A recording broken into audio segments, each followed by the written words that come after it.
Hi, Mark Gilbert here. In this video, we're going to be looking at spiritual teacher Fenwicke Holmes and his writings on the topic of the mystical union. What is the mystical union? Well, it's also known by the term mystical marriage, and both of those refer to the spiritual idea of us developing a sense of feeling or knowing of being one with God or Spirit.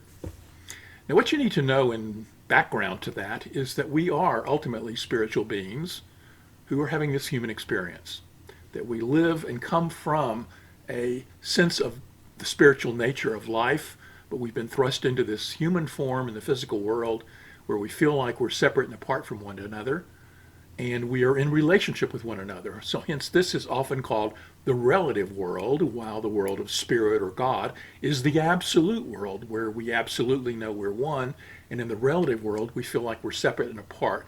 So we are this multiplicity who are really united in the unity of oneness and spirit. Okay. But in us knowing that, in us really truly knowing that at the essence of our soul, that feeling of knowing that is what is considered the mystical union or the mystical marriage. Now, Fenwicke Holmes wrote about this in a 1920 book called Being and Becoming. Now, who is Fenwicke Holmes? He was the brother to spiritual teacher Ernest Holmes, who's well known as the founder of Science of Mind, which is a New Thought philosophy and taught through the Centers for Spiritual Living communities, as well as independent New Thought communities as well. Fenwicke is the lesser known brother of Ernest, but they were both spiritual teachers in their own right. Both wrote books. They consolidated on many books, including The Voice Celestial, a long poem that Ernest and Fenwicke wrote in the late 1950s. The book came out, I think, in 1960. Anyway, this book, 1920, Being and Becoming, Fenwicke Holmes talks about the mystical marriage. And what we're going to look at is a few quotes from the book and stop and discuss those. So here's the first quote. Holmes writes, "Life finds its completeness only when the full purpose of spirit is accomplished through us. It seeks an object worthy of its affections. Being passes out of the absolute into the individual and becomes you and me that it may find such an object." Well, here he's talking about what I was just referencing a moment ago, this that we're born out of oneness and that we come into this material realm and we have this experience of separation. But he also points out that our experiences here are one where we are experiencing life for spirit. Famous spiritual teacher Aurobindo liked to talk about that we're here for the delight of the divine. And so that our experiences and how we experience this realm, this human realm in our human lives is actually an experience for God through the oneness. Here's the next quote. "God is all. Man is therefore born for love. Human life can never be complete without the union of the individual consciousness with the universal." He adds, "But in addition to the general consciousness of the divine unity, there is the craving of every natural man for a personal sense of relationship with God. The quest is a personal one. As the mystics have said, it is the flight of the alone to the alone." Now, Holmes is telling us that there is something in us that is pushing us along to have this sense of feeling of oneness. It's often referred to as a divine urge, an urge to grow and to evolve to the fullest being of ourselves. Part of that urge is expressing our creative talents in this world of form, doing what we're called to do and be in this life, but we're also pushed along to evolve in our consciousness back to a realization of our oneness with all that is. And in this quote, he says that the mystics are pointing out, and you'll notice it's the flight of the alone to the alone, but it's little a alone to capital A alone. So there's a clue there when you see that. What he's saying is that the spiritual processes that we must go through in order to taste and know this oneness at the deep essence of our soul, to feel the essence of the mystical union, is a process that we have to do alone as an individualized expression of the one. Here's the next quote from Holmes. He says, "Spirit cannot force us to love. It cannot force us to cooperate. To man alone is given the power to disobey. To him alone belongs this high power of deliberate choice. And it is when he voluntarily surrenders his heart in loving union with the Spirit that he gives it a unique pleasure. In this sense, man himself becomes necessary to Spirit's own enjoyment. If he chooses to find unity with Spirit, he will find with it that peace, poise, and contentment which rises out of his wholesomeness. So what's Holmes saying here? He's basically telling us that we have a choice. We got free will choice. We can choose to listen to these urges and push ourselves along on the path to knowing oneness and to have this mystical union with Spirit, or we can live our lives in a sense of separation. So we have choice. We have choice in the matter. But if we do move along the path of our ultimate goal, which is to that feel and know that sense of oneness, that it brings with us great gifts, the great gifts of feeling whole and having the gifts of love and joy and peace and harmony in our lives. Holmes continues, everything is an exhibit of parts. We are to strive to enter into a feeling of the essence from which all this multiplicity proceeds. He adds, we are after and at one-ment with the Absolute. This can never be secured objectively, but only where the relationships of things find their relator. Let me read that last one again. This can never be secured objectively, but only within where the relationships of things find their relator. Holmes is telling us in these quotes that we are moving through this material life and experiencing everything as parts in relationship with one another. And that's an aspect of this realm. But the true gift is to find that thing that ties all of these relationships together. And that is what he refers to as the relator, that aspect of the Absolute that has put these individualized expressions into form so that we can be in relationship. Our ultimate truth is the relator who has then established our lives for the purposes of us to be moving through this multiplicity of form for the divine's delight. Holmes adds, the very climax of life is reached when we can, on the one hand, express in the world of the relative, and on the other, be conscious of the wholeness of the self. We must find our place in both worlds, the outer and the inner. At the same time, most of us get so tangled up in the world of effects that it takes effort to move into the world of cause. Here, Holmes is telling us the purpose of life is not to be immersed in the world of form and not address the need to grow into the world of the Absolute. But neither is it to move up the spiritual ladder and to live in the Absolute and forget the realm of form. We can think about the mystics and monks who withdraw from the physical world and live in a cave or a monastery to be out of the world of the relative as much as they can so they can be in the world of spirit. But Holmes is saying that's not the goal. The goal is to know oneness and to live from that state of oneness in the world of form. So how do we go about creating that relationship with the relator? That's next.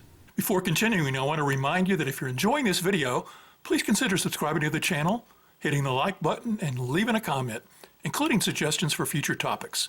And thanks for recommending this channel to your friends, too. Holmes describes several steps to moving into that relationship with the divine, where we truly taste and know that mystical union. The first one, he says, is concentration. What is concentration? That's bringing our minds to the purpose of wanting to create that sense of the mystical union, the setting of the intention, and to concentrate on that as our goal. To that degree, Holmes writes an affirmation for us. I affirm the oneness of being and my unity with the all. Holmes tells us that the second step is to then cultivate in our everyday lives a feeling and a sense of the presence of the divine or spirit in our lives. That is, that as we go around in relationship to everything in our life, that one of those things that we are feeling and sensing is the non-material aspect of spirit as a relationship that we are having with this person ourselves. The third step Holmes tells us to do is to cultivate the stillness in our hearts and minds. Holmes writes, "The busy call of earth is stilled, and the noise and clatter of sense is forgotten." There he's telling us, step out of the busyness of the day and move into the stillness. However, Holmes goes on to point out that even reaching this state of stillness is not the ultimate goal. Having reached this delightful solitude of the soul, many mistake it for the ultimate, and there rest in the untroubled sea of silence. They are, however, still only in a mental state. Yet some believe themselves to be already in the silence, and seek to do the work of healing on this plane.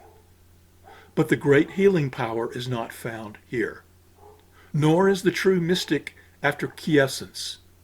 He is after realization, and so he passes through the antechamber into the temple. What Holmes is talking about reminds me of some concepts I discussed in a recent video on becoming a mystic. I'll link to that video in the show description below.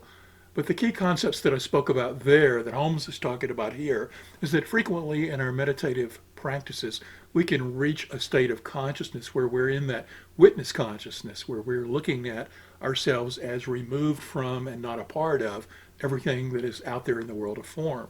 This is frequently called the turiya consciousness, where we are totally in the silence, totally in witness consciousness, totally seeing ourselves and everything as being interconnected, but we're witnessing it from sort of an outside perspective. So we're in some level, we are still removed from it. And so hence we are not totally one with it.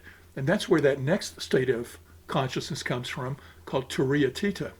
And turiyatita is a meditative state that moves from being the witness to recognizing that everything that we see that is outside of us is actually inside of us.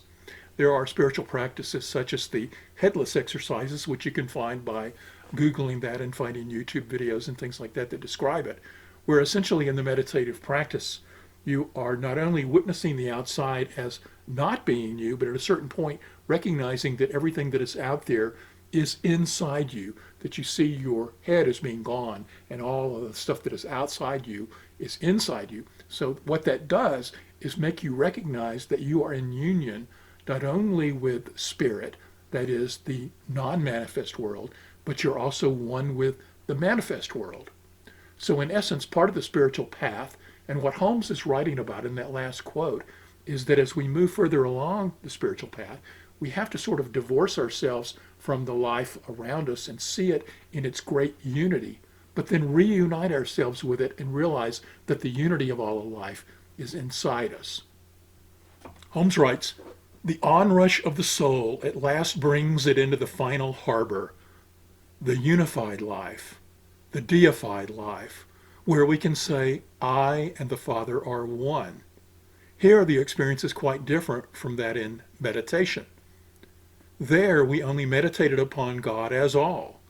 Here we find ourselves not as one without, looking on, beholding someone apart from us, but as one within, merged in the divine life." In that quote, we can certainly see that Fenwicke Holmes is calling us to that turiyatita state of consciousness, where we move into a state of not only recognizing that everything is one, but the oneness that we're seeing is inside of ourselves as well. Holmes went on to write, "We thus reproduce in ourselves a new center of intensified consciousness, really a new starting point for spirit in its own self-expression. We must never lose sight of the fact that spirit through us is seeking self-expression and has high purposes if we'll cooperate. We have no higher purposes for ourselves than it has for us and through us. Cooperating with it, we have its infinite power, wisdom, and love to work with." Hopefully these quotes from Fenwicke Holmes on the concept of the mystical union is beneficial to you. Hopefully it's helping you to see that you're this spiritual being that is on a path that we move through this human experience, but something inside of us is calling us to grow and evolve beyond what we are, and to taste levels of consciousness and awareness of a divine presence, a relationship, a mystical union or marriage with something that transcends us, but ultimately is included inside of us. And as we do so, we begin to really, truly sense that state of union with all that is, the ultimate goal of the spiritual path. You know, I know from my own spiritual practices that I have gotten taste of this mystical union at one. And I know that in doing this video, it's a call to me to continue my practices, to move into that state more routinely, so I can totally live from a state of wholeness and oneness. And I know and hope the same for you as well. Thank you for watching.